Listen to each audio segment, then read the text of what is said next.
Hi Year 6, I'm back to read you chapter 2 of Journey to Joburg. Now Journey to Joburg, actually I can't remember if I told you the name title of the book. I'm just trying to remember if I did say. I was so busy telling you about the background and the author and everything else.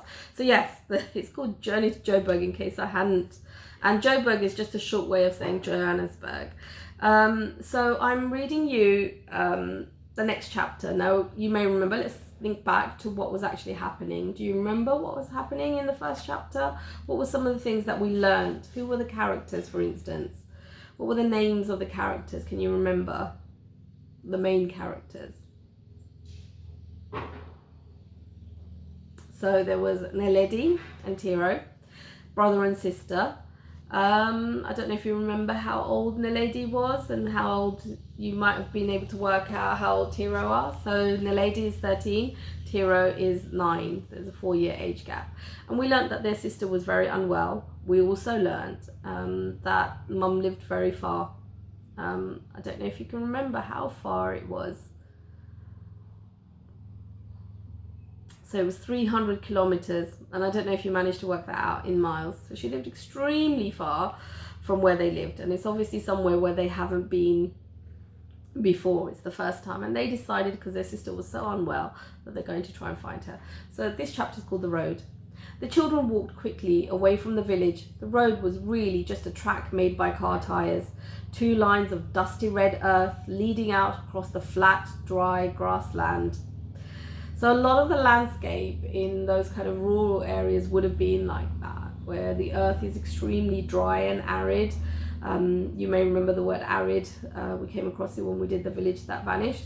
And very flat, dry grassland, sort of pastures. And it says dry because the country, the climate, there wouldn't have been much rain.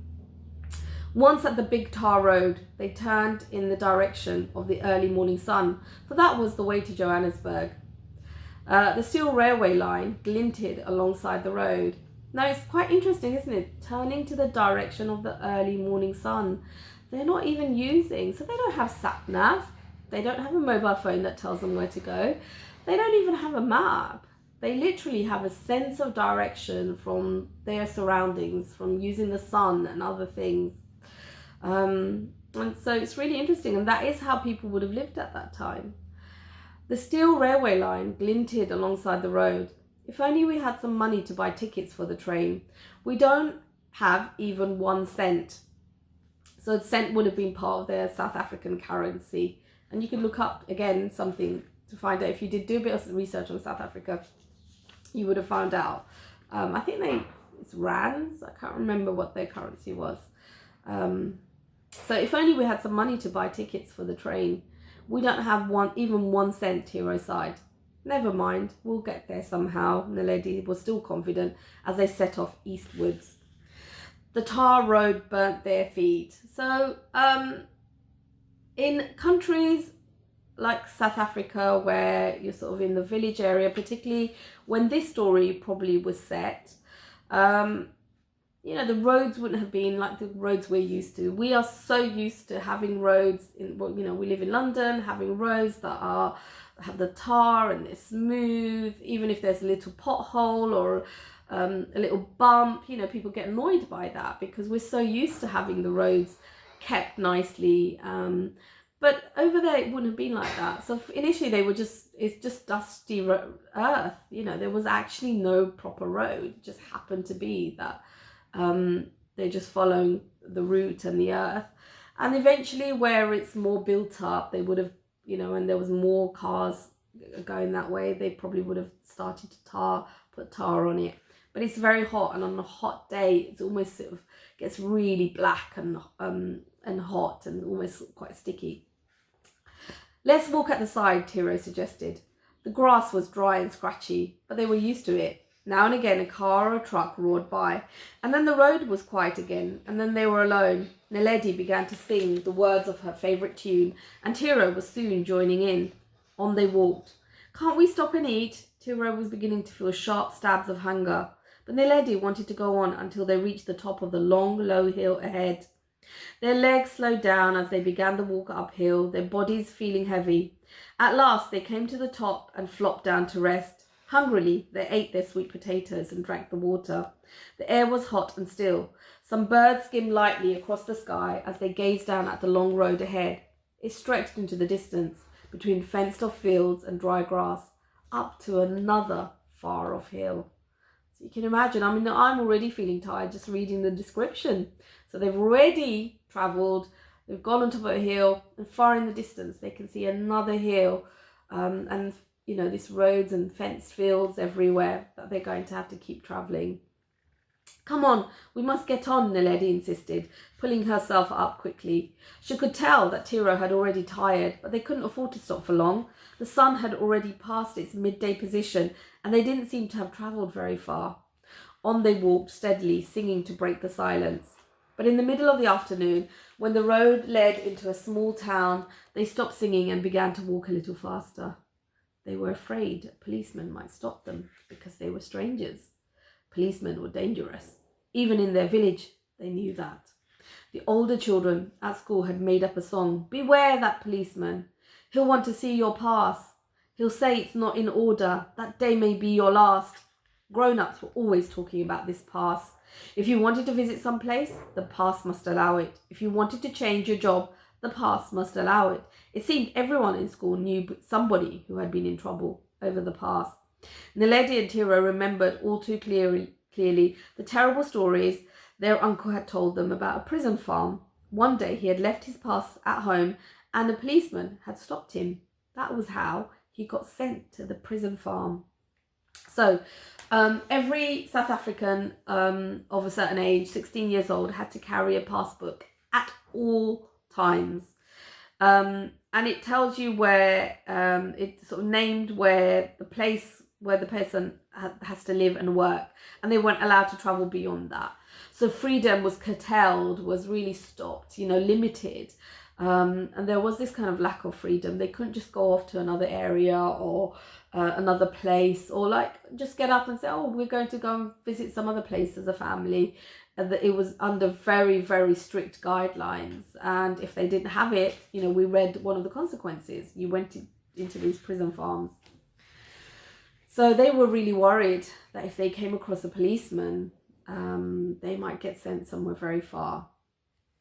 So without even speaking, Naledi and Tiro knew the fear in the others' hearts as they walked through the strange town. They longed to look in some of the shop windows, but they did not dare stop. Nervously, they hurried along the main street until they had left the last house of the town behind them. And that was that. So we're going to stop there. That's the end of chapter 2. In the book, there is a map, and in the copy of the book that Mrs. Williams has put up, have a look at the map, because it's quite good to familiarise yourself with sort of the setting of the story and where things were. So just so that you can get an idea of it. And when we think of setting, we often think about place. Where is it? So we know we're in South Africa. They're going to Johannesburg, so obviously they don't live in Johannesburg. They live in another part. And in the book, it's sort of in the map, you'll be able to tell where they live. But the setting of a story can also tell you the time period. And so, we know it's during apartheid, and perhaps you can find out when did apartheid really start and some of the history. Where did the white South Africans come from? Were they always there or not? If you go and find out, you'll find out that they were colonized. South Africa was colonized, and there were a lot of Dutch people of Dutch origin, and so they spoke a language called Afrikaans, which is Dutch based. It's not based language, and so a lot of the white people there were not originally South Africans, but had been there for a long time because the country was colonized. So yeah, have a look at and try and find out some more information, because the more you can immerse yourself about the country, its language, its culture, the setting of this story during the time of apartheid. It doesn't give a specific year, but we know it's more in modern times. We know it, we know there's cars and other things, but they're using telegrams, for instance, and not mobile phones and other things. And mobile phones wouldn't have really existed during the time of South Africa. So it's really good to get that kind of contextual understanding. And it's also interesting about two young children going off on a journey by themselves. We would never sort of imagine, I mean, this would not happen in this country really. Children would not just go off to another part, you couldn't go off to Scotland by yourself. They did the sensible thing in the sense that got their friend to tell their grandmother that they're going, so at least their grandmother was not thinking of what happened. But you can imagine what it must have felt like for the grandmother and the aunt at home. They must have been worried sick because it's so far. But they were tending to a young child, so there wasn't anyone else to sort of go after them. So, there's these terrible risks and things that are happening at this time because of the circumstances, because their mother was forced to work elsewhere.